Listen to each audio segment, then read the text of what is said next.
Bismillahirrahmanirrahim. Assalamualaikum warahmatullahi wabarakatuh. Bertemu kembali dalam channel saya, dan video kali ini kita akan melanjutkan tentang video pada bahasan sebelumnya, yaitu Discovery Learning, dan video kali ini kita akan bahas model yang kedua, yaitu Inquiry Learning. Oke, kita langsung saja. Intinya terkait perbedaan model dan metode pembelajaran, Anda bisa lihat di video saya yang berjudul Discovery Learning, dan juga terkait kesalahan-kesalahan umum yang biasa dilakukan guru dalam menerapkan model pembelajaran juga Anda bisa lihat di video sebelumnya, yaitu tentang Discovery Learning. Oke, pada pembahasan kali ini kita akan masuk kepada model yang kedua, yaitu Inquiry. Inquiry ini, sintaks yang pertama adalah mengamati fenomena. Ya, mengamati fenomena. Jadi, kalau Anda perhatikan ini mirip sekali dengan stimulasinya di DL, yaitu sintaks yang pertama. Intinya, Anda bisa sajikan fenomena, bisa sajikan stimulus apapun itu, berupa gambar, visual, tabel, studi kasus misalnya, dan apapun itu, yang mengarah kepada sintaks selanjutnya, atau yang mengarah kepada masalah yang akan dikaji pada pertemuan hari itu. Jadi kita bisa saksikan atau kita amati bahwa ini adalah M yang pertama di dalam pendekatan saintifik, yaitu mengamati.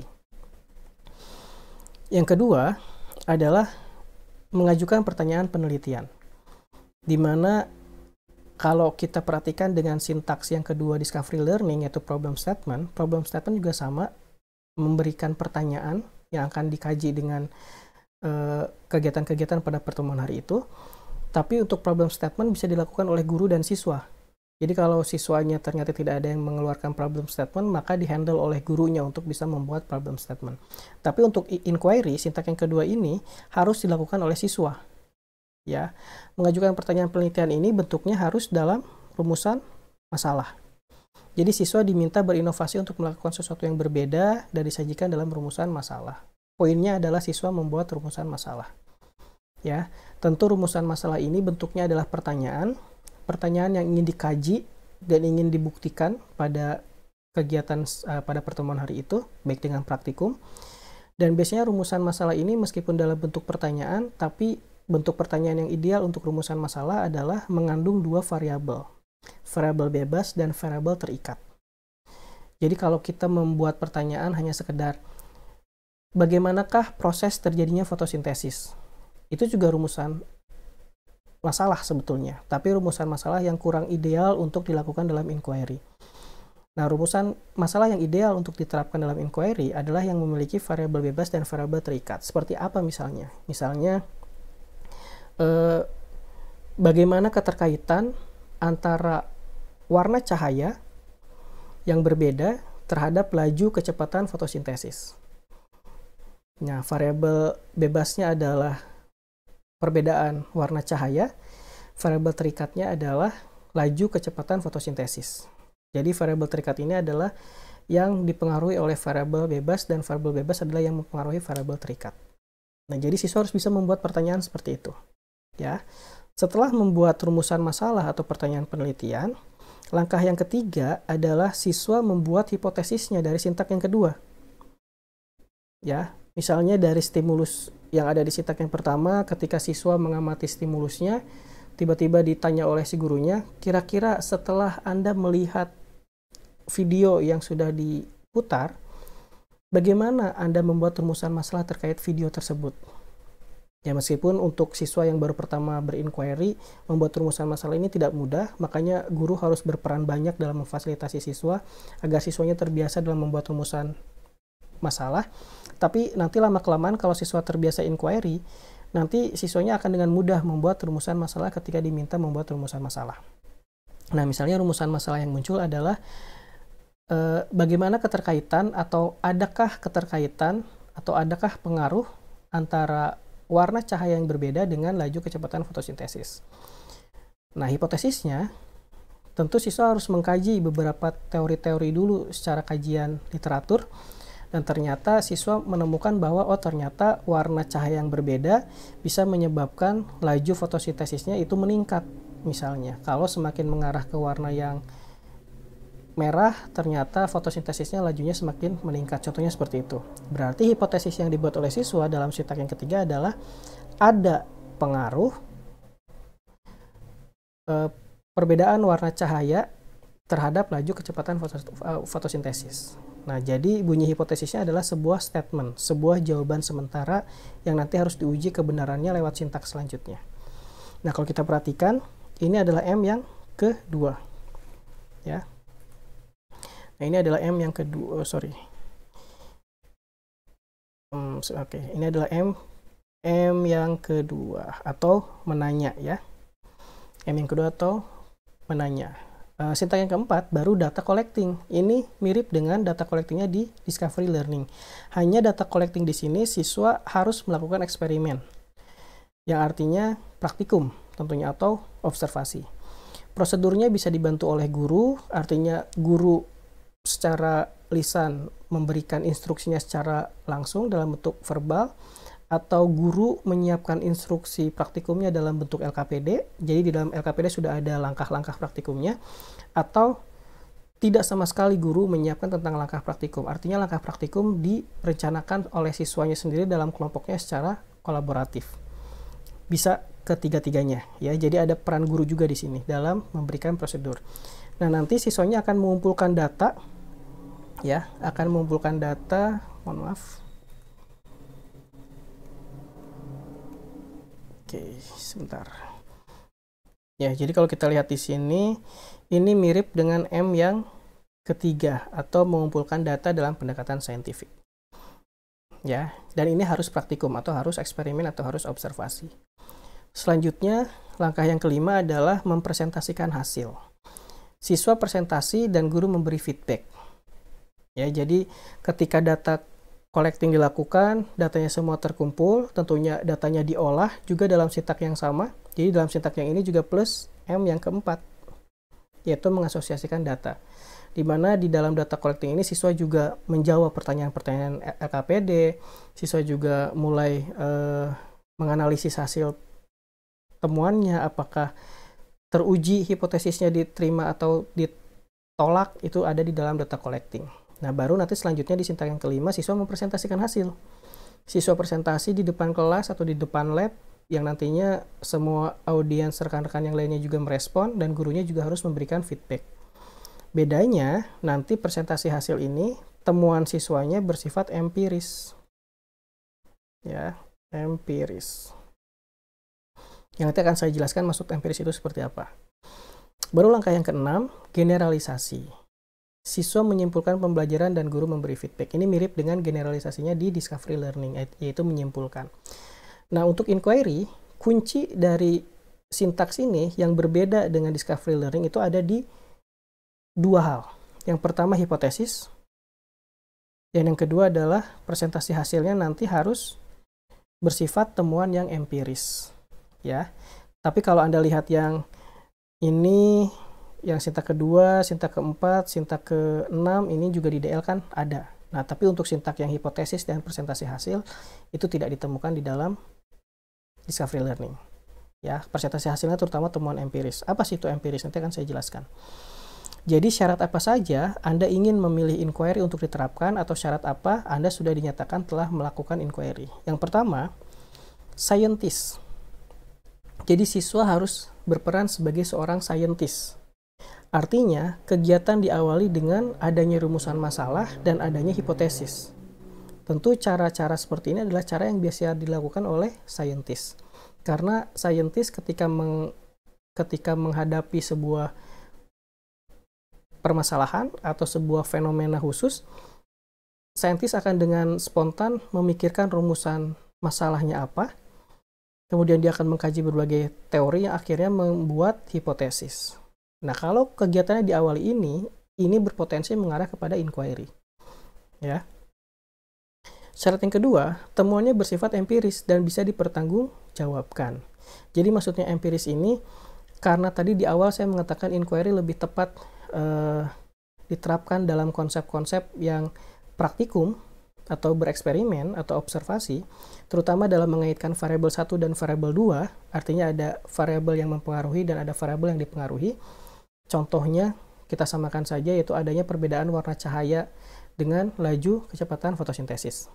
Nah, tentu semua kelompok akan melakukan praktikumnya masing-masing. Misalnya kelompok A akan menguji satu tumbuhan yang sama, di mana tumbuhan di pot A didiamkan di ruangan yang diberi warna lampu warna hijau, dan tumbuhan B di pot B akan disimpan di ruangan yang diberi lampu warna kuning misalnya, dan keduanya didiamkan selama 7 hari. Begitupun dengan kelompok yang lain. Kelompok yang lain misalnya bisa menggunakan praktikum yang sama, yaitu di lampu warna kuning dan juga hijau, atau bisa juga pada lampu yang berbeda, misalnya biru dan merah misalnya. Ya, intinya semua kelompok akan melakukan praktikum yang menggunakan warna cahaya yang berbeda-beda, atau bisa juga disamakan semuanya. Nah, ternyata di akhir praktikumnya, di hari yang ketujuh misalnya, secara teori harusnya tumbuhan yang berada pada ruangan yang diberikan warna merah harusnya laju kecepatan fotosintesisnya jauh lebih cepat misalnya. Ya, harusnya seperti itu. Ternyata tidak. Nah, tapi dalam inquiry ini, guru tidak bisa langsung menyalahkan temuan siswa. Karena temuan siswa bersifat empiris, apa adanya. Karena ternyata ada kelompok yang menyatakan bahwa, Bu, kok yang tumbuhan saya di warna lampu merah, laju kecepatan fotosintesnya kok rendah. Nah, mengapa ya? Nah, coba dikaji oleh kelompoknya. Ternyata kelompoknya mengatakan, oh ternyata maaf Bu, warna merahnya kalau diperhatikan memang agak kehijauan bohlamnya misalnya. Sehingga mungkin kami berpikir bahwa merah ini masih mengandung unsur hijau dan seterusnya. Artinya intinya si temuan siswa itu benar-benar bersifat empiris, apa adanya. Intinya siswa bisa mempertanggungjawabkan mengapa hasilnya kok tidak sesuai konsep.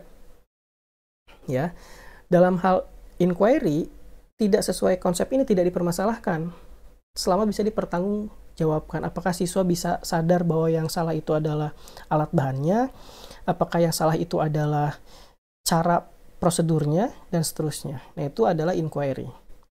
Ya syukur-syukur kalau sesuai konsep, ya itu juga masih sama sifatnya empiris dalam hal ini ya, tidak bisa disalahkan secara mutlak.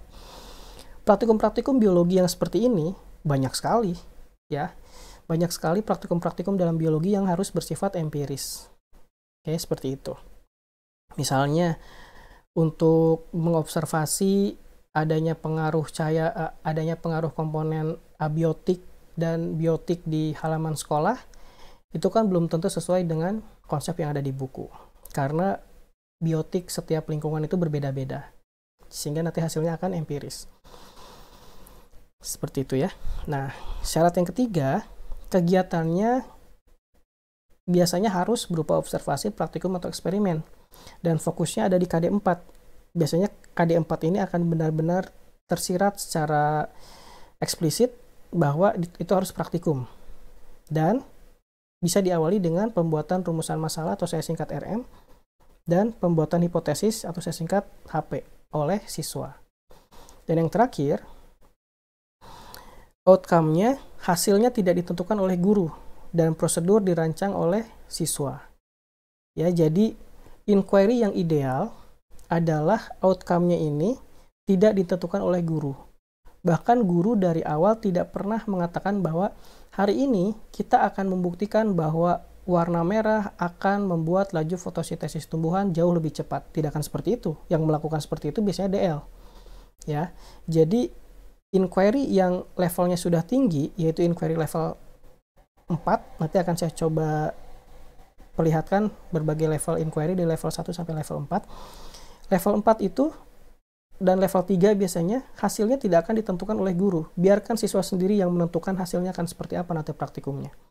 Dan bahkan prosedurnya diharapkan dirancang oleh siswanya sendiri, karena di sini benar-benar siswa berperan sebagai seorang scientist. Nah, ini hanya ada di inquiry level 3 dan 4. Meskipun nanti ada inquiry level 1 dan 2, nanti akan saya jelaskan perbedaannya seperti apa. Nah, itu ya. Jadi inquiry ini poinnya adalah berperan sebagai seorang saintis, yaitu membuat rumusan masalah, hipotesis, bereksperimen, merancang percobaannya sendiri, dan menemukan temuannya sendiri. Tanpa diberitahukan oleh guru bahwa temuannya harus seperti ini. Seperti itu ya. Oke, contoh untuk KD inquiry yang ada di pembelajaran biologi. Misalnya KD 3.1, KD 4.1 ini di kelas berapa ya?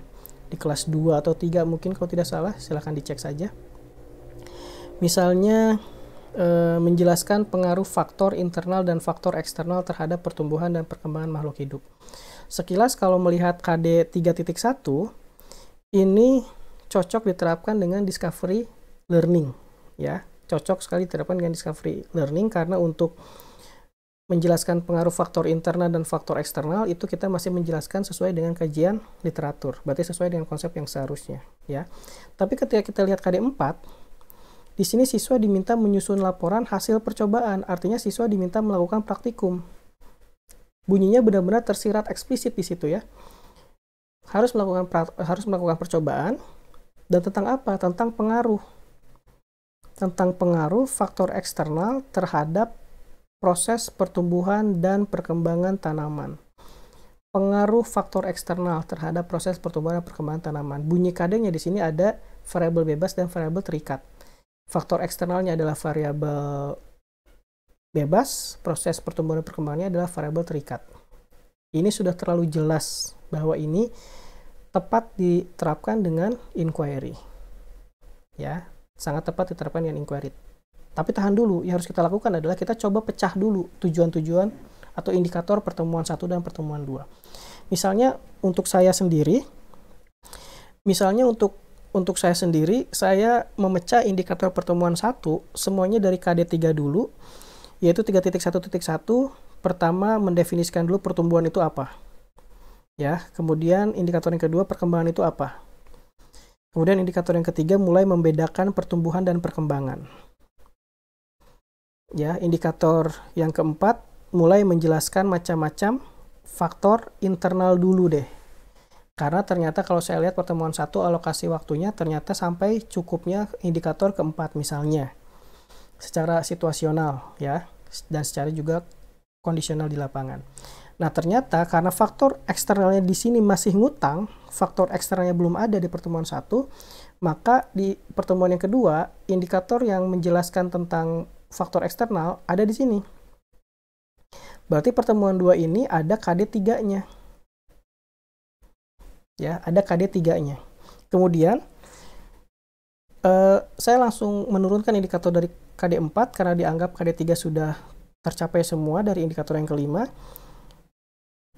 KD 4 yang pertama, indikatornya adalah melakukan percobaan dulu tentang pengaruh faktor eksternal terhadap proses pertumbuhan dan perkembangan. Baru indikator yang kedua dari KD yang keempat adalah menyajikan laporan hasil percobaannya.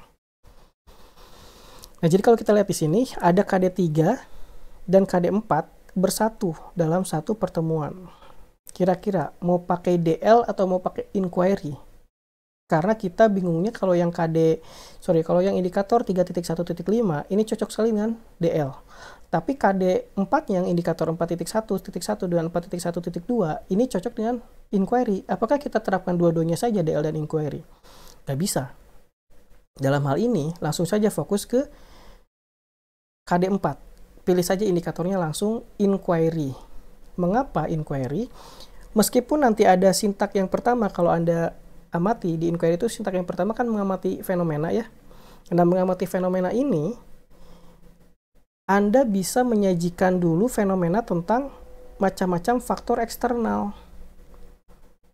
Nah, baru nanti masuk ke sintak selanjutnya, masuk ke indikator 4.1.1 dan 4.1.2.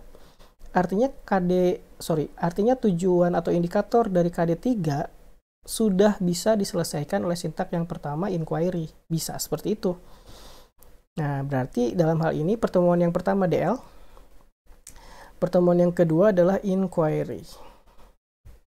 Jadi pahami ya? Nah, jadi seperti itu. Nah, ini ada beberapa level-level dari inquiry. Ya, ada level 1, level 2, level 3, dan level 4. Level 1 disebutnya confirmation inquiry. Level 2 structured inquiry. Level 3 guided inquiry. Level 4 open inquiry. Bedanya apa? Bedanya Anda lihat di tabel ini nih. Ya, lihat tabel ini. Question ini artinya adalah rumusan masalahnya. Prosedur ini adalah tahapan-tahapan di dalam LKPD-nya atau rancangan percobaannya atau rancangan eksperimen yang harus dilakukan siswa. Solusi di sini adalah output-nya, nanti apa yang harus ditemukan oleh siswa.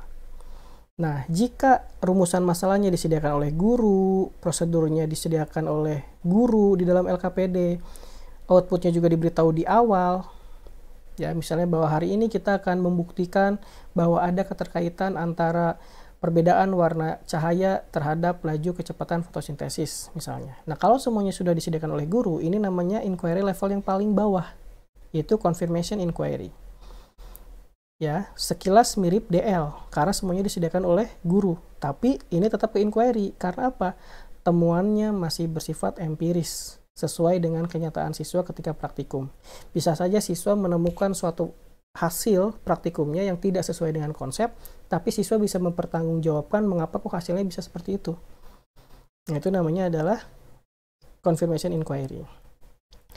Kalau rumusan masalahnya dari guru, prosedurnya udah dari guru, misalnya udah ada di dalam LKPD, tapi tidak diberitahukan apa yang harus dicari, maka ini termasuk level 2. Levelnya naik menjadi structured inquiry.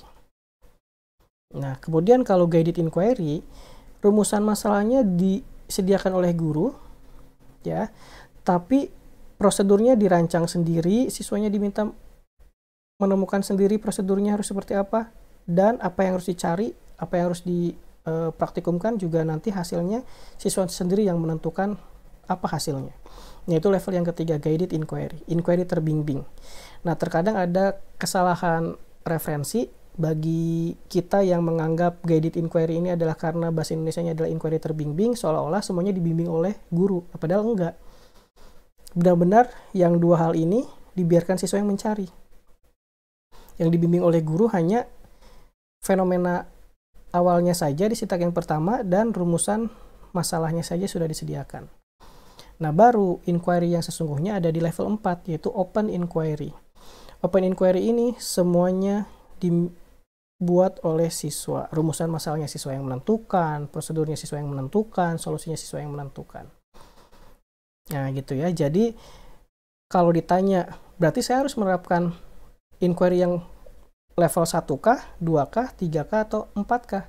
Lihat dulu karakteristik kemampuan peserta didik kita semua. Kalau saya belum pernah menerapkan inquiry sama sekali di kelas ini, artinya peserta didiknya masih awam tentang inquiry dan belum terbiasa membuat rumusan masalah dan hipotesis, maka lakukan dulu level yang 1, baru level yang 2. Ya. Kalau sudah terbiasa level 1, baru nanti di materi selanjutnya Anda bisa coba dengan level yang kedua. Baru setelah terbiasa dengan level 1, level 2, naikkan lagi ke level yang ketiga. Sudah terbiasa dengan level yang ketiga, baru naikkan dengan level yang keempat. Nah, seperti itu ya. Jadi, menurut saya, penelitian-penelitian yang langsung mengarah kepada level 4, yang padahal sampel penelitiannya belum pernah berinquiry, tapi ternyata hasilnya sangat bagus sekali dalam meningkatkan hasil belajar, menurut saya itu perlu dipertanyakan. Karena harusnya peserta didik awal itu tidak terbiasa berinquiry, karena inquiry ini levelnya level pembelajaran seorang saintis. Dia membuat rumusan masalah, hipotesis, bereksperimen, menguji hipotesis, dan seterusnya. Gitu ya, ini adalah inquiry. Saya berikan contoh aktivitas-aktivitas inquiry dari berbagai level. Yang pertama, level yang pertama, ini semua disediakan ya. Rumusan masalahnya sudah ada, prosedurnya sudah ada, outputnya juga sudah dijelaskan. Jadi siswa diminta melakukan pengamatan sesuai prosedur di dalam LKPD, artinya prosedurnya sudah ada di dalam LKPD, checklist, untuk membuktikan pernyataan gurunya bahwa, jadi gurunya sebelum praktikum memberitahu bahwa kita akan membuktikan bahwa eceng gondok di air penuh polutan memiliki ruang antar sel yang jauh lebih besar daripada eceng gondok yang ditumbuhkan pada habitat yang tidak terpapar polutan sama sekali. Nah, berarti outcome-nya sudah dikasih tahu. Berarti di sini outcome-nya sudah dikasih tahu. Nah, pertanyaan penelitian yang mana? Ya, secara tidak langsung kalau outputnya sudah ditentukan seperti ini, berarti kan pertanyaan penelitiannya atau rumusan masalahnya adalah apakah ada perbedaan, apakah ada perbedaan eceng gondok di air penuh polutan dengan eceng gondok yang berada pada air tidak terpapar polutan. Rumusan masalahnya sudah langsung tersirat di situ kalau kalau outcome-nya sudah diminta mencari itu. Berarti ketiga-tiganya sudah disediakan. Ya, ini level 1. Mengapa bukan ke DL? Karena temuannya pasti bersifat empiris. Secara teori, harusnya eceng gondok di yang terpapar polutan, ruang antar selnya kan harusnya lebih besar. Karena eceng gondok berusaha untuk mendapatkan oksigen pada lingkungan yang miskin oksigen, makanya ruang antar selnya diperbesar dengan harapan mendapatkan oksigen yang jauh lebih optimal. Tapi ternyata siswa menemukan hal yang berbeda. Ternyata yang tidak terpapar polutan jauh lebih kecil ruang antar selnya dibandingkan dengan yang tidak terpapar polutan. Tapi ketika diminta untuk mencari masalahnya karena apa kok tidak sesuai dengan teori yang seharusnya, siswa ternyata bisa bertanggung jawab. Misalnya, oh ternyata Bu kalau dilihat usia eceng gondoknya sepertinya berbeda deh, karena usia eceng gondok yang ada di air yang tidak terpapar polutan terlihat lebih kecil si tumbuhannya, tapi yang terpapar polutan terlihat lebih besar misalnya, sehingga mungkin saya rasa usia ini bisa mempengaruhi hasil dari eksperimen kami. Itu adalah empiris, karena seorang saintis meskipun hasilnya salah, dia bisa mempertanggungjawabkan dan menjelaskan mengapa hasilnya bisa salah. Gitu ya. Nah, itu yang level 1. Kalau level yang kedua, yang tidak disediakan adalah outcome-nya, tidak dijelaskan outcome-nya akan seperti apa. Jadi dalam hal ini prosedurnya masih ada di dalam LKPD. Ya, dan untuk melihat di sini ada rumusan masalahnya di dalam LKPD, yaitu apakah ada perbedaan antara struktur anatomi eceng gondok di air penuh polutan dan di air bersih yang pernah ditanyakan oleh gurunya di kelas. Berarti rumusan masalahnya sudah ada, hanya kita tidak tahu hasilnya akan seperti apa. Ya, kita tidak tahu apakah akan lebih besar atau tidak. Nah, jadi dalam level 1 ini, ya, dalam level 1 ini setidaknya selain karena prosedurnya ada di dalam LKPD dan juga rumusan masalahnya juga ada di dalam LKPD, guru juga sempat memberikan pernyataan bahwa kita akan membuktikan bahwa eceng gondok di air penuh polutan punya ruang antar sel lebih besar. Sudah ada statementnya di situ. Tapi kalau di sini nggak ada. Di sini kita belum tahu apa perbedaannya, karena yang disebutkan di sini adalah ada nggak sih perbedaan antara anatomi eceng gondok di air penuh polutan dan di air yang tidak terpapar polutan atau di air ini bersih ya. Nah, anatomi eceng gondok itu kan macam-macam. Apakah anatomi eceng gondok ke parenkimnya, ke ruang antar selnya, atau perbedaan ke kolenkimnya, atau perbedaan ke sklerenkimnya? Nah, itu yang harus dicari oleh siswa. Nah, ketika dilakukan pengamatan mikroskop, ternyata siswa berhasil menemukan bahwa, oh ternyata Bu, yang berbeda adalah ruang antar selnya. Ruang antar sel yang terpapar polutan jauh lebih besar, yang tidak terpapar polutan jauh lebih kecil. Nah, dalam hal ini, outcome-nya ditemukan oleh siswa. Nah, itu level 2 ya. Kalau level 3, nah ini adalah inquiry yang diharapkan sudah mulai dilatih sesungguhnya ke dalam kelas. Guru meminta siswa di kelas untuk merancang, diminta prosedurnya dibikin sendiri, dan melakukan percobaannya. Berarti siswanya sendiri secara berkolaboratif membuat rangkaian percobaan. Tentu hanya siswa yang terbiasa praktikum yang bisa melakukan inquiry level 3. Untuk apa? Untuk melakukan pengamatan, untuk melihat ada tidaknya perbedaan struktur anatomi eceng gondok di air penuh polutan dan air bersih. Jadi outputnya tidak dikasih tahu tentang ada perbedaan ruang antar sel, tapi disebutnya hanya anatomi saja. Berarti harus dicari apakah parenkimnya, ruang antar selnya, dan seterusnya. Berarti outcome-nya dicari oleh siswa. Prosedurnya dicari oleh siswa, ditemukan sendiri oleh siswa. Tapi rumusan masalahnya sudah ada, yaitu untuk melihat ada tidaknya perbedaan. Sudah ada nih. Nah, dan di sini masih masuk ke inquiry juga, karena empiris dan level 3. Kalau level 4, semuanya nggak ada. Semuanya disediakan oleh siswa. Percobaannya dirancang sendiri oleh siswa, ya, dan kemudian diminta untuk melakukan pengamatan terkait tumbuhan dan habitatnya dengan variabel yang ditentukan berdasarkan hasil diskusi bersama kelompok. Artinya, siswa diminta melakukan pengamatan terkait tumbuhan dan habitat. Tumbuhannya mau apapun terserah, habitatnya mau tentang apapun terserah, pokoknya ingin melakukan praktikum yang ada kaitannya dengan faktor eksternal dengan pertumbuhan dan perkembangan pada tumbuhan. Misalnya kelompok 1 tiba-tiba mengajukan percobaan ke gurunya, Bu, kelompok kami mau mencoba melihat perbedaan antara tumbuhan cabai yang satu ditumbuhkan di tanah kering, yang satu ditumbuhkan di tanah yang misalnya basah. Kita mau lihat ke jumlah daunnya kan seperti apa. Nah, itu silahkan. Kemudian kelompok yang lain tiba-tiba ada yang mengajukan, Bu, saya mau melihat perbedaan anatomi actinenkim misalnya pada bunga tasbih yang ada di dataran tinggi dan bunga tasbih yang ada di dataran rendah, misalnya seperti itu ya. Meskipun siswa SMA jarang sekali bisa melakukan eksperimen setinggi itu, tapi kita bisa mencari eksperimen-eksperimen yang jauh lebih sederhana. Saya hanya memberikan contoh saja yang lebih mudah dipahami. Nah, itu level 4. Nah, diharapkan inquiry yang sesungguhnya itu ada di sini. Level 3 dan 4 ini adalah inquiry yang sesungguhnya. Inquiry level 1 dan 2 fungsinya untuk melatihkan dulu agar terbiasa berinquiry. Gitu ya. Makanya level-level inquiry ini susunannya seperti anak tangga. Jadi tidak mungkin si siswa yang pertama kali berinquiry langsung loncat ke level 4. Ini sama saja seperti siswa memaksa untuk loncat langsung pada anak tangga keempat. Yang efeknya apa? Efeknya jatuh. Tidak termotivasi lagi untuk bangkit, dan seterusnya. Jadi tidak ada lagi kemauan untuk belajar. Makanya harus bertahap. Makanya inquiry learning ini sifatnya adalah scaffolding. Harus dibimbing oleh guru secara pelan-pelan dari awal, yang lama-kelamaan intensitas bimbingannya dikurangi, yang kemudian lama-kelamaan juga akan hilang. Sehingga siswa bisa melakukannya secara mandiri.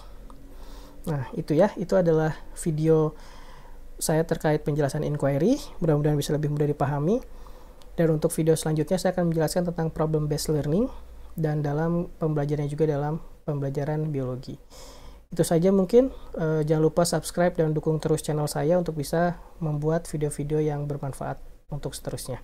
Terima kasih. Assalamualaikum warahmatullahi wabarakatuh.